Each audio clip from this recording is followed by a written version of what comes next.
I'm your host, James Jordan, and you join us each week to find out my thoughts, honest thoughts, and unbiased thoughts on Strictly. And again, I will be joined by Hello's TV and film editor, Emmy. Welcome back, Emmy. How are you? Hello, I'm good, thank you. Have you got Ellie and Vito on the brain? They were so good. About that in a minute. Should we just go straight in? Let's do it. What did you think this week as a whole, the show? I really thought everyone had really upped their game this week. I actually really loved some of the dancers.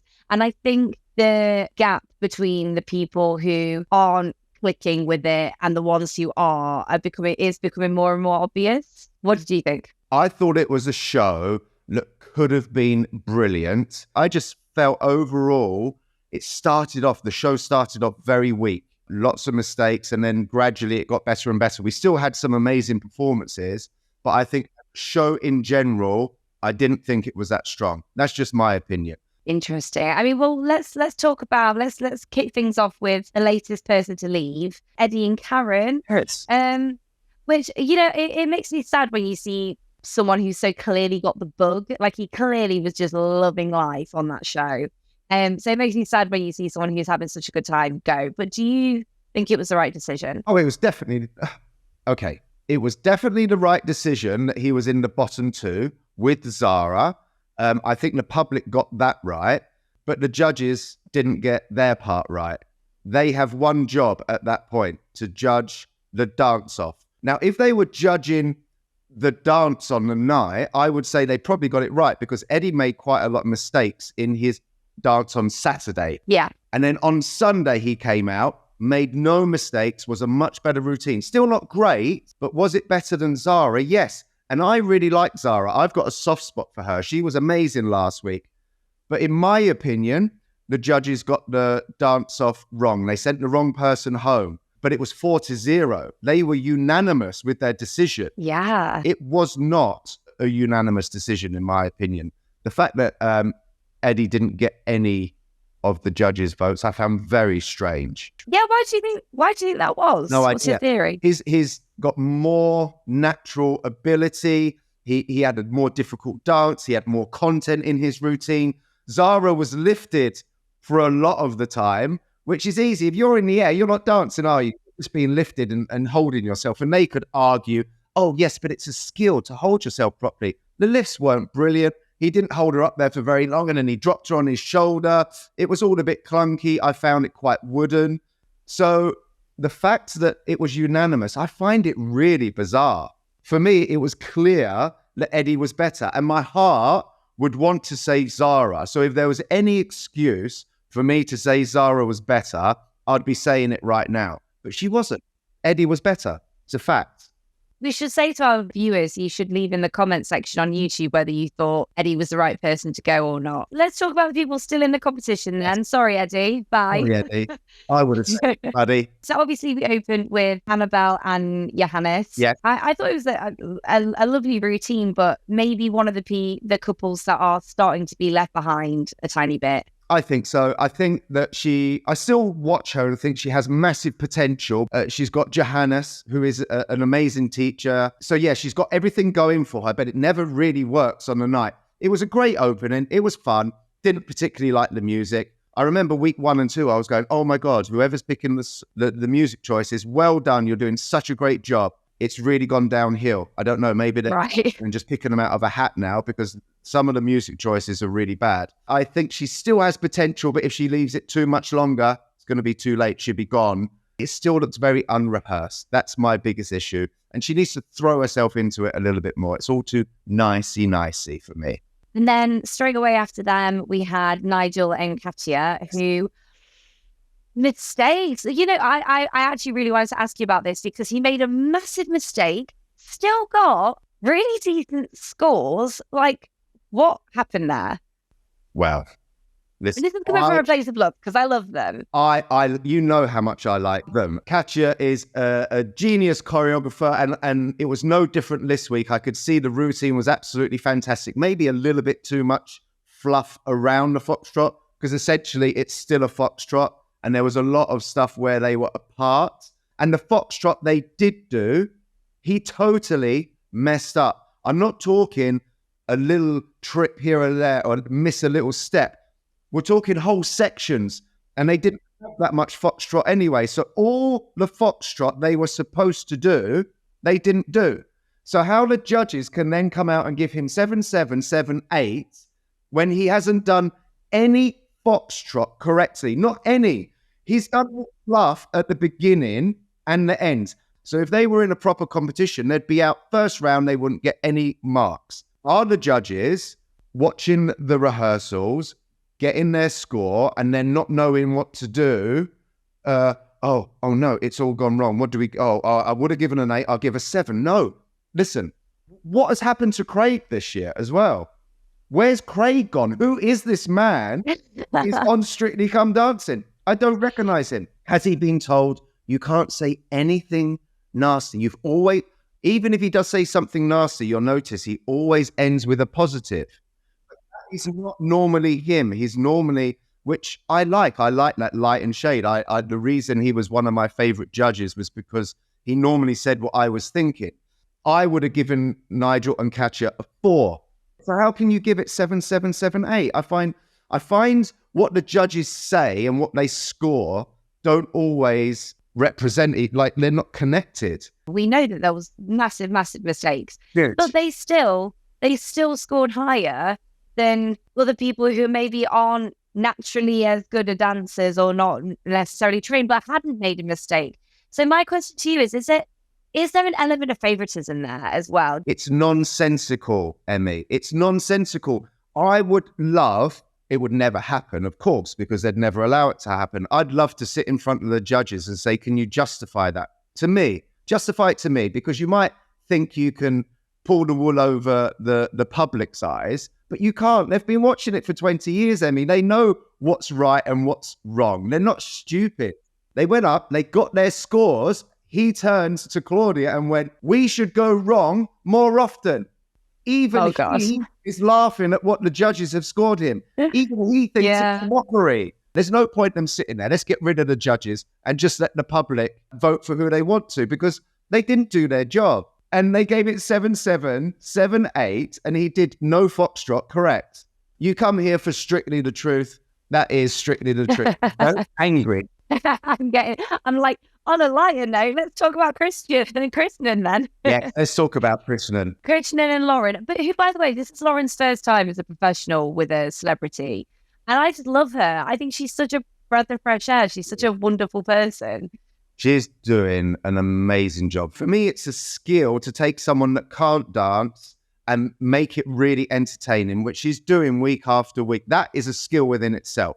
Now, their quick step, I put beginning was a little bit weak, and I was like, oh, this is going to be his first bad week. It started off quite bit dull, really, but then it built and it built and it built, and it was really entertaining again. For a non-dancer, he had a really, really tricky routine. There was a lot of content in there, and you've got to take your hat off to him. He didn't make any mistakes.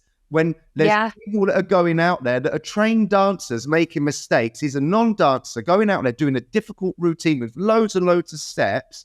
He has to work on counting. It really gets on my nerves. But that can be also quite endearing for the public. For me, I find it annoying, but I still love him. His hand on her back was like this. Literally just close it. That will be a massive help. And control his frame. It was a bit bouncy.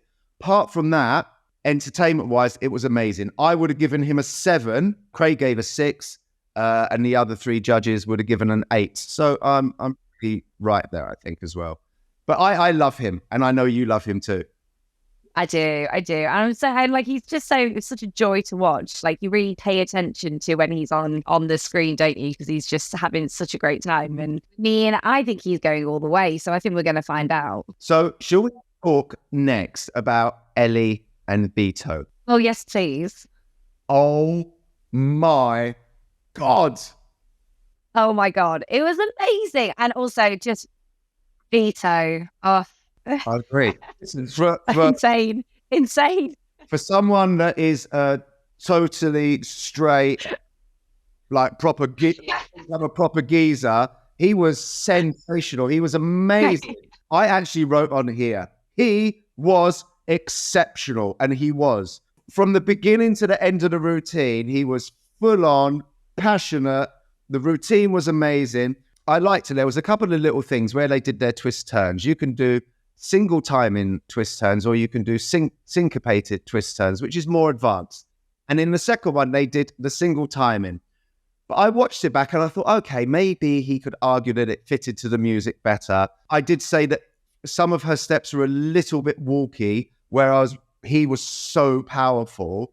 But I watched it back again because I enjoyed it so much. And I could argue that they rightly deserve 10s. I personally would have given them 9. I was almost going to give them a 10, but it wasn't for me quite a 10, but it was by far the best dance of the night. There's a 10 from me. I'll hear no wrong, James, but I get it. It was brilliant. Leighton and Nikita's salsa. What did you think? Well, I'm just going to show you something. I write little notes down, and I do watch the show twice to make sure that I agree with what I said when I'm tweeting live. Leighton gets the whole page, okay? Because I have to explain what I believe. Because from the judges, they got 9, 10, 10, 10. I gave them a 6. Uh-oh. Okay? Now, the music was amazing. He got an amazing track. I'm just pointing out that he keeps getting really good tracks. Was it a great dance? Yes, it was fantastic. To the point, I'm going to say, I could not genuinely tell the difference between the two of them. However, it wasn't a proper salsa, but no one picked up on it. No one picked up. And once again, it's like one rule for one, but one rule for someone else. And that's what I don't understand. You have to really give in salsa more than any other dance. The lead and follow is so important. And we've seen in previous dances that Leighton has struggled to let go and allow Nikita to lead him. You can see when they're dancing, they're working against each other. Well, in salsa, it's really, really soft and has to be fluid. And the follower has to really give in to the leader. So they created an amazing dance, but for me, it was a bit of a cop-out.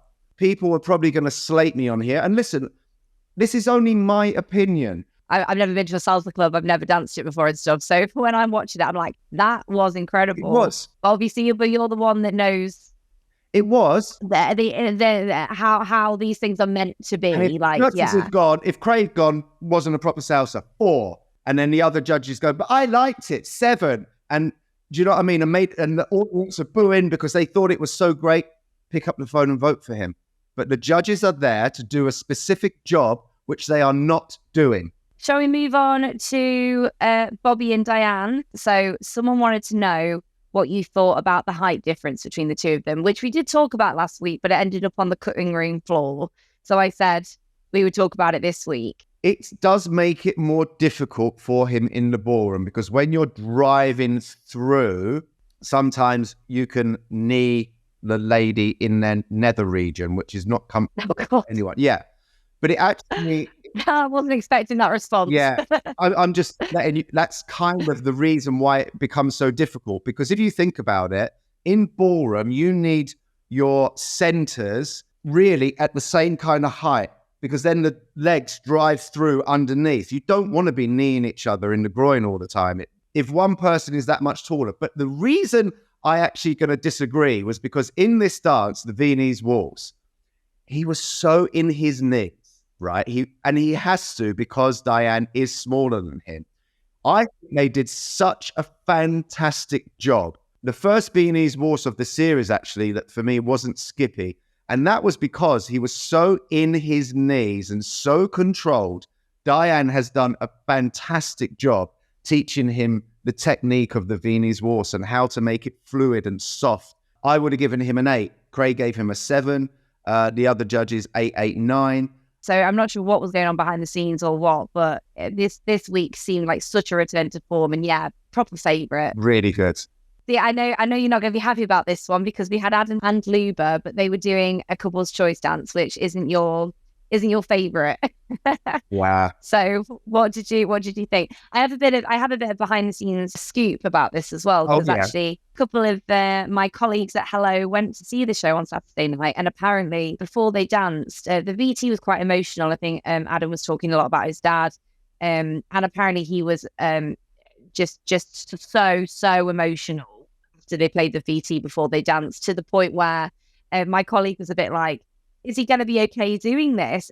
So I think if you watch the judges' comments, you kind of realize that they're referring to the fact that he was really emotional before he did it, and that's why they're so impressed that he went out there and really performed when, he was really feeling it. Yeah. So with that in mind, with that in mind. So what? Be kind, yeah. I'm always kind. You have to be honest, I've said from week one, Adam is my favorite person in the competition. Yeah. But his dance, in my opinion, was not. So I have to be honest. I can't go because of his VT. I would love him to improve massively, go on to win the whole thing. Do I think that's going to happen? No. He came out, he did a couple's choice. I'm old and very stuck in my ways. I'm a purist. I don't like it. I've never hidden the fact that I don't like couple's choice. It was just dreadful. Yeah. I just didn't like it. I found it quite boring. Overmarked. I would have given it a 6. Craig gave it a 7, 8, 8, 9. Someone gave it a 9. That's almost a perfect score. Let's move on because I love him. Let's just move on to the next people. Let's touch on Angela and Kai. I say touch on because for me it was just another elegant, lovely performance. I enjoy watching them. She had the best track of the night. If you're going to get an Argentine tango track, that's the one you want. It just works, makes it much easier to choreograph to. It was a great end to the show. Yeah, she's classy. She comes out. We know she's 79. She's doing a fantastic job. But each dance for me with her is a little bit samey. We kind of know what to expect with her. So I'm looking forward to her maybe doing a jive or something really high energy, like a salsa or something like that. Let's see her do one of those dances. I would love, and I will never be that good at 79. I think she's doing an amazing job. And, if the longer she's going to stay in the competition, the more likely it is that she's going to have to do something a bit more. Dances out of the way early, so you don't have to do them at the stage where you're going to need to do your good dances. It's almost like there's an assumption there that she would be out early. So it's like, we'll give her all the good stuff because she won't go far enough that she'll have to do the hard stuff. And she's actually really good. Exactly. And she's got a real solid fan base. And that's where, if they wanted to make the show really fair, it should be randomized what dances each person gets rather than cherry picking dances for certain people, which they are 100% doing. They're picking dances which they know are going to suit them. Okay, great. I think it's time for the Danger Zone. We're starting off with the Danger Zone talking about Angela and Carlos. And I actually wanted to ask you about this before you go into it, because I watched them dance, and as a non-professional, I just think that she is massively improved, that they look like really beautiful together. Like, I can't see anything wrong with it. I just think it's lovely. And then they go over to the judges, and I think the judges are quite harsh to them. But you think that they're in danger of going out potentially next week. So what am I not seeing? Well, the first thing I'd like to agree with you with, the judges are being harsh on her in comparison to other people. I agree with that 100%. Again, you can't pick and choose when we'll keep being mean or keep being really honest with her, but we won't be honest with other people. So the first week, I've really enjoyed watching them because you know that I've really felt it. I said I don't really like the partnership. I loved it this week. It seemed so much fun. I loved the partnership. I just didn't like the dance. I found her very stiff again up top. And then she'd do something. She did a spin into him, dropped back, leg up in the air. And I went, oh my God, it was like 10. And she gets back in and then she's a little bit stiff, way too far to his right side. Now that's his fault. I could actually see a gap where her right side wasn't even meeting his right side. She's not really being put in a correct position when she's doing her ballroom, which is making it much harder for her. I agree with Craig with what he said at the end. It was almost like they got 9/10 of the way through the choreography, and then he went, "Oh, we've run out of time. We're going on the floor in a minute. Just walk with me and I'll turn you under the arm and we'll cuddle at the end." Because it was just like it wasn't choreographed. It was really bizarre, the ending. I gave them a 6. Craig gave them a 6. Then he went 7, 7, 8. So I'm agreeing with the judges with what they're, but why only critique them so harshly? Because on the leaderboard, they were in the same position as Zara, but Zara dropped into the... So it shows that she's getting more public vote than Zara. Well, speaking of, the other person we popped in our bottom 2 is Zara. Yes. I just think that everyone's more advanced than she is now, and you can tell. That's what I thought. I thought it was like a lovely dance, but yeah, even I could tell that she's maybe not at a level anymore, which must be so hard as someone with absolutely no training at all. Yeah, I feel for her. Because last week she came out, she was one of my favourites. I said most improved. This week, I thought the routine was terrible. Really clunky, didn't like it at all. The lifts didn't really work. Doing the star lift in a beautiful, elegant dance doesn't work. Don't do things like that. I didn't think she was given the best opportunity. I'm surprised she was saved. I hope she comes back next week and does a dance where she can prove that she deserves to still be in the competition. Yeah, I mean, I'm just wondering whether next week might just be like the natural time for her. That's as far as she can go. Halloween week. That's a good milestone to meet. She's had a lot of the easier dances, though. She's done the Paso. Has she done a tango? Not sure. If she can do tango, possibly she can get away with it. That's the only dance that she might be able to save herself with. Anything else, I think she's going to be in the bottom 2. No question, no one even scratched the surface in comparison to them, even though the scores suggest otherwise. But Ellie and Vito, for me, if you said that if that dance had got 4 10s, I'd go, yeah, okay, I get it. I would have given it a 9, but if it got 4 10s, I would have said, yeah, you could argue your point. For me, they're my winners at the moment. Interesting, okay. Thank you so much for joining us for another week of Strictly the Truth. Please leave your comments and let us know what you thought about the episode. We love hearing from you. And don't forget to like and subscribe. And in the meantime, head over to hellomagazine.com for more Strictly news. And we'll be seeing you next week for Halloween week. See you soon, guys. See you soon. Bye.